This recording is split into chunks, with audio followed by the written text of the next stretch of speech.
ഇന്നത്തേത് ബറാത്ത് സ്പെഷ്യലാണ്. ഒരു 3 table spoon ഗോതമ്പ് പൊടി നമ്മുടെ കയ്യിലുണ്ടെങ്കിൽ നമുക്ക് വെറും 5 മിനിറ്റ് മാത്രം മതി ഇതുണ്ടാക്കിയിട്ടെടുക്കാൻ.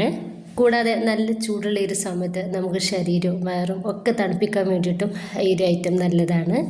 അപ്പോൾ നമുക്ക് വീട്ടിലേക്ക് പോവാം, വീഡിയോ കണ്ടു നോക്കാം. അപ്പോൾ ഞാനിതാ ഒരു 3 ക്യൂബ് ശർക്കര ജസ്റ്റ് ഒന്ന് പൊടിച്ചെടുത്തിട്ടുണ്ട്. അതിലോട്ട് 1 കപ്പ് വെള്ളം ഒഴിച്ചു കൊടുക്കുക. എന്നിട്ട് ഇത് നന്നായിട്ട് നമുക്കൊന്ന് ഉരുക്കിയെടുക്കാം. ഇപ്പോൾ ഇതാ നമ്മുടെ ശർക്കരയൊക്കെ നന്നായിട്ട് തന്നെ ഉരുക്കി കിട്ടിയിട്ടുണ്ട്. അരച്ചിട്ട് നമുക്കിതൊന്ന് മാറ്റി വെക്കാം. ഇനിയിപ്പോൾ ഒരു സോസ് പാനിലോട്ട് ഞാൻ 3 ഗ്ലാസ് വെള്ളമാണ് ഒഴിച്ചു കൊടുക്കുന്നത്. ഒരു 3 ടേബിൾ സ്പൂൺ ഗോതമ്പ് പൊടി എടുത്തിട്ടുണ്ട്. അതൊരു പാത്രത്തിലേക്ക് ഇട്ട് കൊടുക്കുന്നുണ്ട്.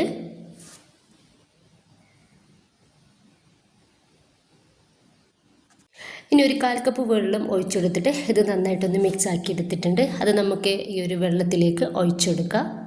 എന്നിട്ട് നമ്മൾ ഏറ്റവും ലോ ഫ്ലെയിമിലിടണം. എന്നിട്ട് വേണം ഇതൊന്ന് മിക്സ് ആക്കി കൊടുക്കാൻ വേണ്ടിയിട്ട്. മീഡിയം ഫ്ലെയിമിലോ ഹൈ ഫ്ലെയിമിലോ ഇട്ടാണെന്നുണ്ടെങ്കിൽ ഇത് വേഗത്തിൽ കട്ട് കിട്ടും. അപ്പോൾ ഇതൊന്ന് തളിച്ച് കിട്ടും വരെ നമ്മൾ ലോ ഫ്ലെയിമിൽ ഇട്ട് കൊടുക്കുക. അപ്പോൾ അതാ ഈ ഒരു സമയത്ത് നമ്മുടെ ഗോതമ്പ് പൊടി ഒന്ന് തളിച്ച് കിട്ടിയിട്ടുണ്ട്. അതിനിപ്പോൾ ഞാനിതിലേക്ക് ഒരു 3 ഏലക്കായ ഇതുപോലെ ഒന്ന് ചതച്ചെടുത്തിട്ടുണ്ട്. അതാണ് ഇതിലേക്ക് ഇട്ട് കൊടുക്കുന്നത്. എന്നിട്ട് നമുക്ക് ഇതൊന്ന് തളിച്ച് കിട്ടണം. അതിനുശേഷം ഇനിയിപ്പോൾ ഞാനിതിലേക്ക് ഒരു 1/4 കപ്പ് തേങ്ങ ചിരുകിയെടുത്തിട്ടുണ്ട്. അപ്പോൾ അതൊന്ന് ഇതിലേക്ക് ഇട്ട് കൊടുക്കുന്നുണ്ട്. അപ്പോൾ ശർക്കര നമ്മൾ ഒഴിച്ചു കൊടുക്കുന്നത് മുന്നേ വേണം തേങ്ങ ഇട്ട് കൊടുക്കാൻ വേണ്ടിയിട്ട്. അപ്പോൾ ഈ ഒരു ഗോതമ്പ് പൊടിയുടെ വെള്ളത്തിൽ കിടന്നിട്ട് വേണം നമുക്ക് ഈ ഒരു തേങ്ങ വേവായിട്ട് കിട്ടാൻ. അപ്പോൾ ശർക്കര ഇട്ട് കൊടുത്തതിന് ശേഷമാണ് തേങ്ങ ഇട്ട് കൊടുക്കുന്നുണ്ടെങ്കിൽ നമുക്ക് ഈ ഒരു തേങ്ങ വേവായിട്ട് കിട്ടൂല കേട്ടോ. ഇനിയിപ്പോൾ ഈ തേങ്ങ നന്നായിട്ടൊന്ന് വേവിച്ചിട്ടെടുക്കുക. ഇനിയിപ്പോൾ അതിൻ്റെ ശേഷം നമ്മൾ ഉരുക്കി അരിച്ച് മാറ്റി വെച്ചിട്ടുള്ള ആ ഒരു ശർക്കര നമുക്ക് ഇതിലേക്ക് ഒഴിച്ചു കൊടുക്കാം. അപ്പോൾ മുഴുവനായിട്ട് തന്നെ നമ്മൾ ശർക്കര ഒഴിച്ചു കൊടുക്കണ്ട. അപ്പോൾ നമ്മൾ ഒഴിച്ചെടുത്തതിൻ്റെ ശേഷം നമുക്ക് എത്ര മധുരം വേണം അതിനനുസരിച്ച് മാത്രം ഒഴിച്ചു കൊടുത്താൽ മതി. ഇനിയിപ്പോൾ ഞാനൊരു 3/4 ഭാഗത്തോളം ശർക്കര ഇതിലേക്ക് ഒഴിച്ചു കൊടുത്തിട്ടുണ്ട്. ഇപ്പോൾ തന്നെ നന്നായിട്ടൊരു കളർ കിട്ടിയിട്ടുണ്ട്. അപ്പോൾ ഇത്ര മതിയാവും മധുരം, ആവശ്യത്തിനുള്ള മധുരമുണ്ട്. ബാക്കി ഈ ഒരു ശർക്കര ഞാനൊന്ന് മാറ്റി വെക്കുന്നുണ്ട്.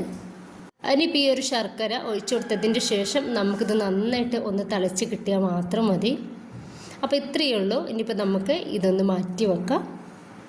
ഇനിയിപ്പോൾ ഇതുപോലൊരു പാത്രത്തിലേക്ക് ഞാൻ ഒരു 1/2 ടേബിൾ സ്പൂൺ നെയ്യ് ഇട്ട് കൊടുക്കുകയാണ്. എന്നിട്ട് അതിലേക്ക് കുറച്ച് അണ്ടിപ്പരിപ്പ് മുന്തിരി ഒന്ന് ഇട്ടെടുത്തിട്ട് നമുക്കൊന്ന് മൂപ്പിച്ചിട്ടെടുക്കാം. ഇനിയിപ്പോൾ ഇതൊന്ന് മൂത്ത് വന്നിട്ടുണ്ട്. എന്നിട്ട് നമ്മുടെ ആ ഒരു പായസത്തിൻ്റെ മിക്സിലേക്ക് ഇതങ്ങ് ഒഴിച്ചു കൊടുക്കാം. അപ്പോൾ ഇത്രയേ ഉള്ളൂ. ഇതൊന്ന് മിക്സാക്കി കൊടുക്കാം. അപ്പോൾ നല്ല ടേസ്റ്റി ആയിട്ടുള്ള നല്ല ഹെൽത്തി ആയിട്ടുള്ള ഡ്രിങ്ക് തന്നെയാണ്. അപ്പോൾ എല്ലാവരും ഒന്ന് ട്രൈ ചെയ്ത് നോക്കുക. നിങ്ങളുടെ അഭിപ്രായങ്ങൾ കമൻ്റായിട്ട് അറിയിക്കാം. ഇൻഷാ അല്ലാഹ്. Okay, by.